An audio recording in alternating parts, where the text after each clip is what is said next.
Nobody tells you that becoming yourself is one of the loneliest things you will ever do. Not lonely like being alone on a Friday night. Lonely like standing in a room full of people who love you and realizing quietly that none of them are seeing you. They're seeing the version of you they assembled over years. The agreeable one, the responsible one, the one who chose the safe thing and smiled about it. That kind of lonely goes deeper than silence. There's a version of you that other people built. They didn't do it out of cruelty. They did it out of love or fear or habit, sometimes all three. A parent who needed you to be steady. A culture that rewarded your compliance. A friendship group that only worked if nobody changed too fast. And so, slowly, you learn to shape yourself around the expectations of everyone in the room. You got good at it. Genuinely good. You learned which parts of yourself made other people comfortable, and you led with those. You learned which parts made them uneasy, and you buried those. Not all at once, just incrementally. A little compression here, a little performance there. And for a while, it works. That version of you functions. It gets through the day. It earns the approval. It receives the love, or at least something that feels like love, which is close enough when you're tired.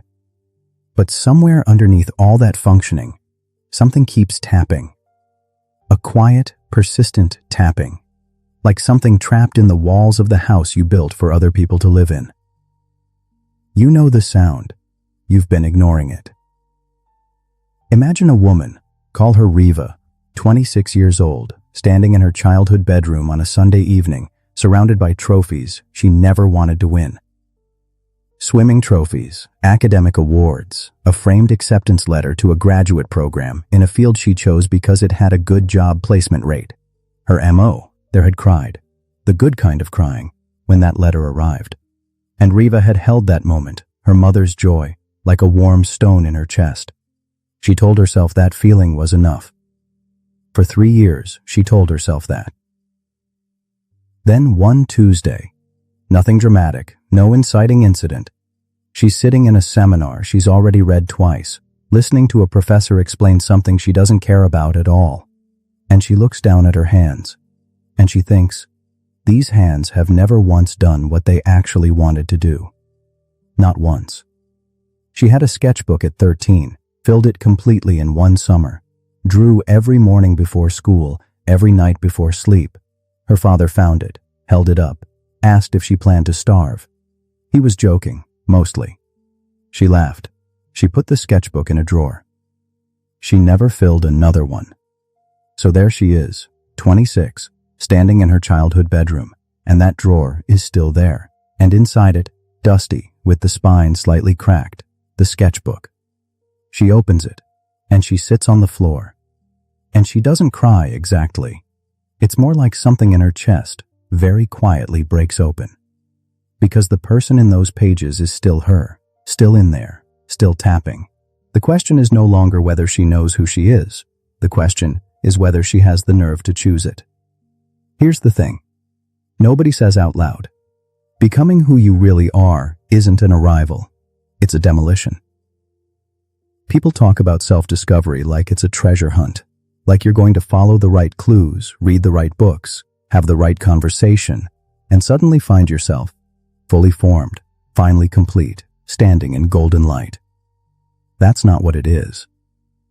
What it actually is the slow, uncomfortable process of removing everything you were taught to be, until what remains is something true. And removal isn't clean. You don't just uninstall a version of yourself like it's an old app. It's more like peeling something that's fused to you, like separating yourself from identities that were once protection. Because here's the paradox at the center of all of this. The false self wasn't a mistake. It kept you safe. It helped you survive the environments that couldn't hold all of you. You don't get to be angry at it. You don't get to be ashamed. But you do have to outgrow it. And outgrowing it means grieving it. Grieving the approval you'll stop receiving. Grieving the simplicity of being who people expect. Grieving sometimes relationships that were only ever built on the version of you that no longer fits. This is the weight the title names. Not the weight of being yourself, but the weight of becoming yourself. The cost that hits before the clarity. The disorientation of the crossing before you've reached the other side. There's a philosopher who once wrote that most people die without ever having lived. He didn't mean they stayed home. He meant they stayed safe. Safe inside borrowed identities, borrowed desires, borrowed definitions of a life well spent. The weight of becoming who you really are is the weight of refusing that. And I won. To lie to you, this is where it gets expensive, because it costs things, real things, not metaphorical things. It costs the version of your relationships that depended on you staying small. Some people in your life, people you love, have an investment in who you used to be. Not because they're villains, but because your change unsettles something in them. It asks a question they're not ready to answer about their own unlived life. And when you start becoming, some of them will pull. They will question you and worry about you and call it concern. And sometimes it will be concern. But sometimes it's just discomfort wearing concern's face. It costs comfort. The performance of a self you've rehearsed for years is, at minimum, efficient. You know the lines, you know the expectations. Becoming is inefficient. It's full of false starts and reversals and days where you can't tell if you're growing or just dissolving. It costs time, more than you want it to. And here is the hardest part, the part that stops most people at the door. You will not feel certain before you begin. The clarity doesn't arrive first. The nerve has to come first. You have to move toward who you are before you fully know who that is. You have to trust the tapping before you can see what's behind the wall. Most people wait. They wait for certainty that never comes. And in the waiting, years go by. And the tapping gets quieter, not because it stops, but because you get better at not hearing it. That is the real cost, not the cost of becoming, the cost of not becoming. So here you are. You've always been here actually, somewhere underneath all the accumulated performance, all the sensible decisions, all the careful shaping of yourself into someone easier to love. There is a person who was never confused about what they wanted. Who knew at 13 or 20 or last Tuesday in a seminar they didn't care about? The becoming isn't the creation of something new. It's the excavation of something that was always there. And yes, it's heavy.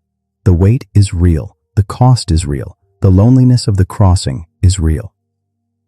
But here is what's also real. The person you are when you stop performing is the only version of you that can be truly known. The only version that can be truly loved. Not the curated one, not the strategic one, the real one. Riva, eventually, started drawing again. Not because everything fell into place, but because the cost of not drawing had finally exceeded the cost of what people might think. That's the threshold. That's the turn. You don't have to have it figured out. You just have to let the tapping get louder than the fear. The weight of becoming who you really are is the only weight worth carrying.